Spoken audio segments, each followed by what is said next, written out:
Kisah Uqbah bin Abi Mu'aid, musuh yang mendapat azab dari Allah.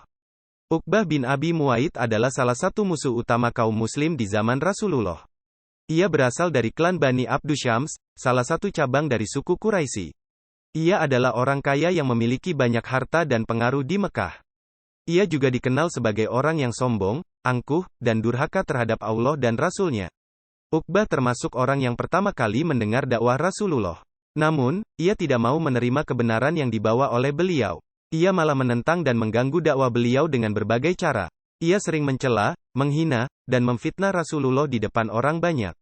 Ia juga pernah mencampakkan kotoran unta dan isi perut domba yang baru disembelih ke tubuh Rasulullah yang sedang sujud di Baitullah. Beliau pun terus sujud hingga putrinya Fatimah datang membuang kotoran itu sambil menangisi nasib yang menimpa baginda Rasulullah. Uqbah juga pernah berpura-pura bersahabat dengan Rasulullah. Ia mengundang beliau ke rumahnya untuk makan bersama. Namun, sebelum makan, ia meminta Rasulullah untuk menyembah berhala-berhala yang ia sembah. Rasulullah menolak dan berkata, "Aku tidak akan menyembah selain Allah, yang tidak ada Tuhan selain Dia. Dia yang menciptakan segala sesuatu dan Dia yang mengurus segala urusan." Uqbah pun marah dan berkata, "Demi Allah, aku tidak akan berbicara denganmu lagi dan tidak akan mengundangmu ke rumahku lagi, hingga engkau meninggalkan agamamu ini." Rasulullah pun berdiri dan pergi sambil berdoa, "Ya Allah, balikkanlah lubang hidungnya dan bantinglah dia." Doa mustajab Rasulullah pun terkabul. Allah membalikkan lubang hidung Uqbah sehingga ia tidak bisa bernapas dengan baik. Ia juga mengalami kecelakaan yang membuatnya terbanting dari tunggangannya. Ia pun menjadi benci dan dendam kepada Rasulullah. Ia bersumpah bahwa ia tidak akan menemuinya di luar Mekah melainkan ia akan memenggal kepalanya. Ia juga bersekutu dengan musuh-musuh lainnya, seperti Abu Jahal, Abu Lahab, Umayyah bin Khalaf, dan lain-lain, untuk merencanakan pembunuhan terhadap Rasulullah. Namun, rencana jahat mereka gagal. Allah melindungi Rasulullah dan kaum muslim dari kejahatan mereka. Allah juga memberikan kemenangan kepada kaum muslim dalam Perang Badar, yang merupakan perang pertama antara Islam dan kafir. Dalam perang itu, banyak pemimpin Quraisy yang tewas, termasuk Uqbah bin Abi Mu'aid.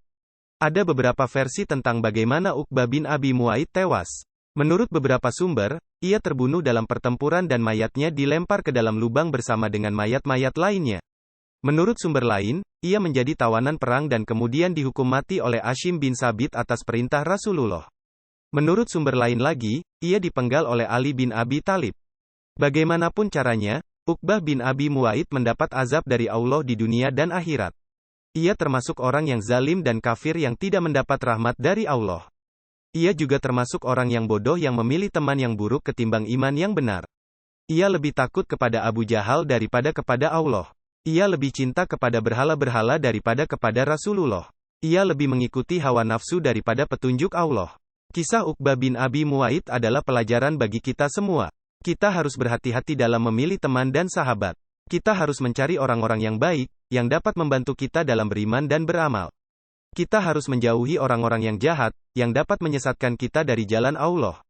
Kita harus selalu berpegang teguh kepada agama Islam, yang merupakan agama yang hak dan rahmat bagi seluruh alam. Kita harus selalu mencintai dan mengikuti Rasulullah, yang merupakan suri tauladan dan pembawa syafaat bagi kita. Kita harus selalu takut dan taat kepada Allah, yang merupakan Tuhan yang Maha Kuasa dan Maha Pengasih. Semoga Allah memberikan kita hidayah dan istiqomah dalam beragama. Amin.